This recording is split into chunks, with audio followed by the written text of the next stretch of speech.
మీరు first time నాకు కలవడం జరిగింది మొన్న. నేను 13 సంవత్సరాల సంది శాసనసభ్యునిగా ఇప్పటిదాకా ఒకసారి కూడా కలవలేను. సరే, అనివార్య కారణాల వల్ల మీ కడుపు నొప్పి ఎక్కడుందో అక్కడ కడుపు నొప్పి తీరుతుందని చెప్పి మీరు కలెక్టర్ కానీ ఆర్డీఓని కానీ రకరకాల అధికారులను కలవడం జరిగింది. పరిష్కారం కాలేదు.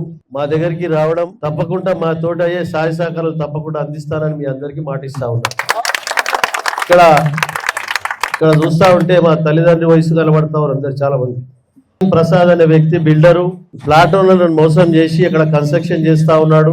ప్లాట్ ఓనర్లకు అధ్యక్షునిగా గిట్ట ఉన్నాడు. ఆయన ఉండి నమ్మించి గొంతు కోసి ఇక్కడ కన్స్ట్రక్షన్ చేస్తా ఉన్నాడు. హెచ్ఎండికి పర్మిషన్ తీసుకురావడం జరిగింది. తప్పకుండా మీకు మాటిస్తా ఉన్నాను, ఈ రోజు సాయంత్రం వేళ ఆ పర్మిషన్ ఇమీడియట్లీ క్యాన్సిల్ చేపిస్తాను. మీ అందరికి మాటిస్తా ఉన్నాను.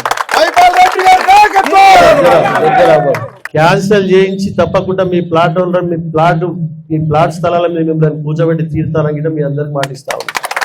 ఎవరు అడ్డొచ్చినా దానికి గుణపాఠం తిరిగి ఉంటుందని మీ అందరికి తెలియజేస్తా ఉన్నాను. ఇక్కడ 2 సర్వే నెంబర్లో కలిసి దాదాపుగా 80 ప్లాట్లు ఉంది.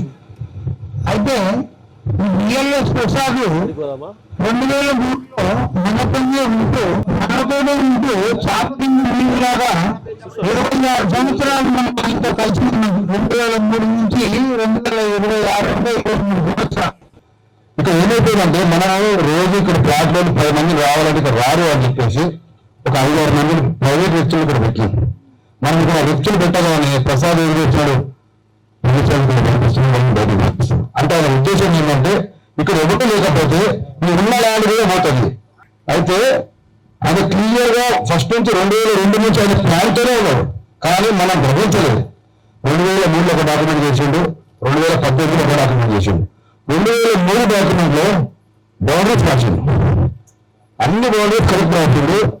ఈ పక్క ల్యాండ్